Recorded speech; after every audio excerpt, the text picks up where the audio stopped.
Hello and welcome to Omkar Academy of Life. I am psychologist Amrita Saluja and today we are going to decode the psychological process of change.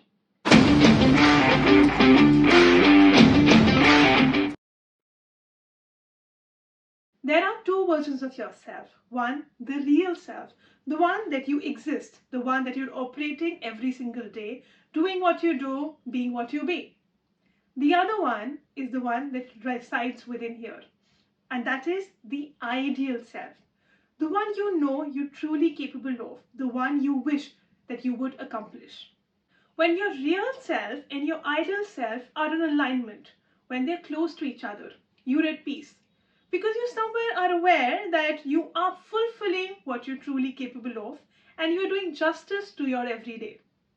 However, if your real self and your ideal self are poles apart, that could create a lot of internal conflicts. And the more further their real self and the ideal self are, the more internal conflicts you will experience. What are these internal conflicts? Just not being happy with yourself. Constantly going through a struggle that I wish I was a better person.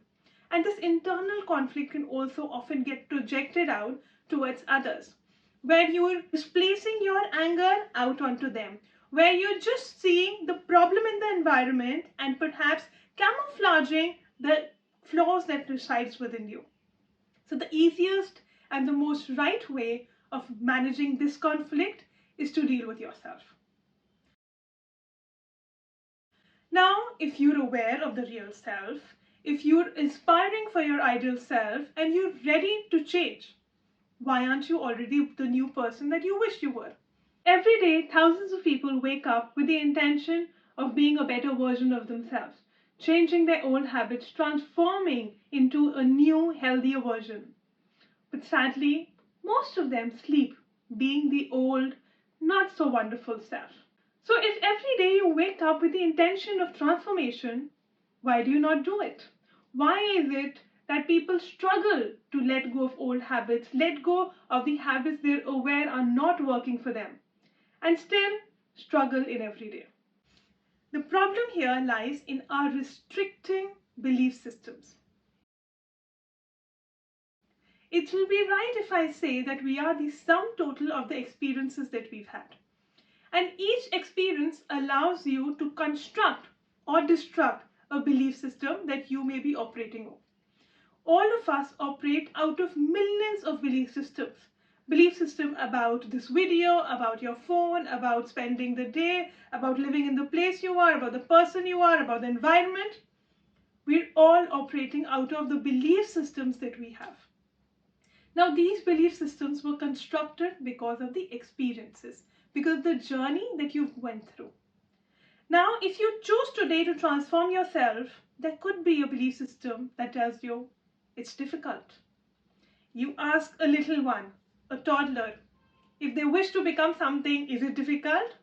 They do not know the meaning of it because what they wish to do, they can simply go out and do. They do not have a restricting belief system to stop them from being their better version of themselves. Now, there are two approaches of working on the belief systems which are not working for you. One is a therapeutic intervention. Now, this is needed when the belief system is extremely strong and you are unable to work on it by yourself.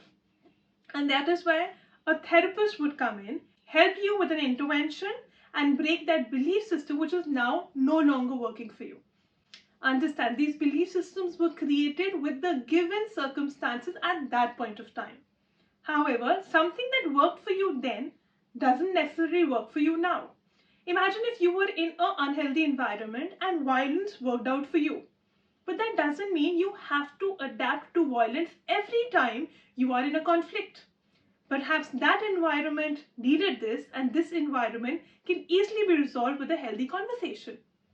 How do you work and transform your behavior? Is working on the conflicting belief systems and changing them. The other way of dealing with such belief systems is working on yourself. Even as a psychologist, I would say working on yourself is perhaps the most empowering thing that you can do for yourself. But the question lies, how do you work on yourself by altering the belief systems that you have? simply creating the new ones the way old ones were created. However, you do that with much more awareness and consciousness. Altering your belief systems can simply happen when you alter the experiences you've had. With every positive experience you have in the direction you want to go, your negative belief system will step by step get deconstructed, and a new belief system will, with empowerment, continue to progress. Now, experience doesn't mean that you go massive. Tiny steps is all you need to do to start with. The easiest way is to push yourself out of your comfort zone and understand what are the experiences that you wish to empower yourself with. Reading a book could be an experience. Watching a motivational movie could be an experience too. Talking to somebody who perhaps aligns with your ideal self can be a wonderful experience. All you have to do is do something you have not been doing until now. Understand you are what you are because of the experiences that you've had. And if you wish to become something new, you need to have newer experiences. You need to redefine yourself by redefining your every tiny task of your day. Let's understand this with an example. Let's say there's person X who wishes to quit smoking. Now, every time he meets someone and someone offers him a cigarette, Mr. X says, "Sorry, I'm trying to quit smoking." Now, when Mr. X does this, he's already identifying himself as an existing smoker and saying that he's ready to change. However, contrary, if he says, "Sorry, I am not a smoker," he is already changing his identity.